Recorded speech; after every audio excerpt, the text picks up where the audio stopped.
kita teringat kepada satu hadis di mana Rasulullah sallallahu alaihi wasallam pernah bersabda, "Ya'ti 'alan nasi zamanun ru'asa'uhum kal asad wa wuzara'uhum kaz-zi'ab wa qudatuhum kal kilab wa katsirun nasi yawma idzin kal aghnam."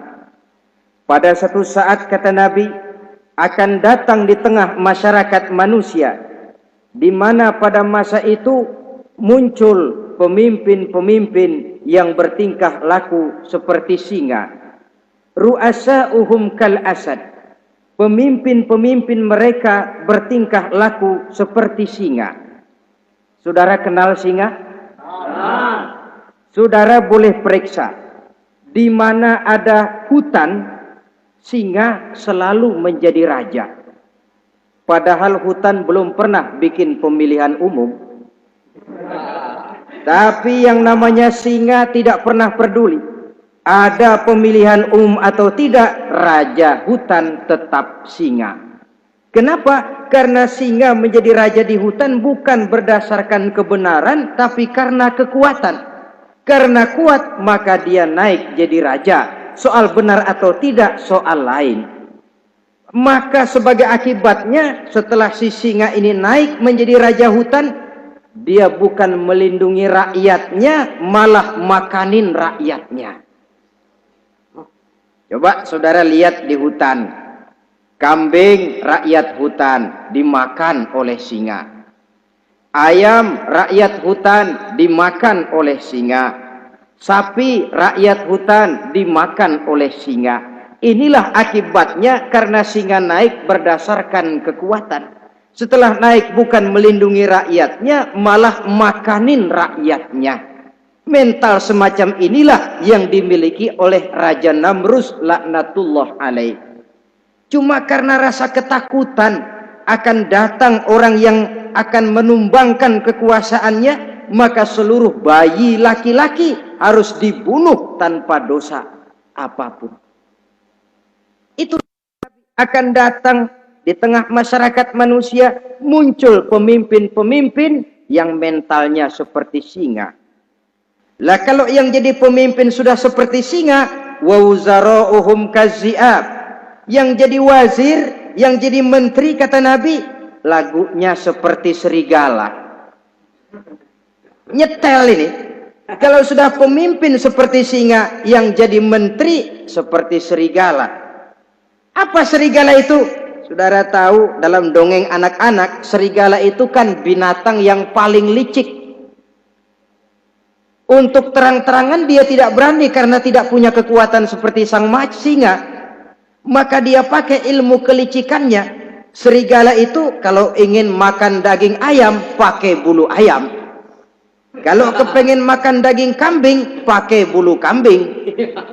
Pendeknya, serigala binatang yang menghalalkan segala macam cara asal tujuan tercapai. Itulah serigala, lambang dari sifat kelicikan. Lempar batu, sembunyi tangan. Pengen makan daging ayam, pakai bulu ayam, nyaruh jadi ayam. Pengen makan daging kambing, pakai bulu kambing, nyaruh jadi kambing. Ini akibat dari yang pertama tadi. Pemimpin seperti singa, lalu menteri pun seperti serigala. Efeknya kemudian yang segera menyusul apa? Wa qudatuhum kal kilab. Kalau pemimpin sudah seperti singa, menteri sudah seperti serigala, wa qudatuhum kal kilab, akan muncullah para penegak hukum yang mentalnya seperti anjing. Inna lillahi wa inna ilaihi raji'un.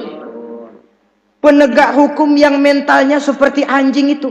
Anjing, saudara lihat, anjing akan setia kepada siapa saja yang memberinya daging. Kalau dia disuruh jaga rumah, dia tidak bisa membedakan mana yang maling, mana yang tamu. Biar yang datang tamu, kalau nggak bawa apa-apa, pasti digonggong. Biar yang datang maling, kalau bawa daging, anjing kalem.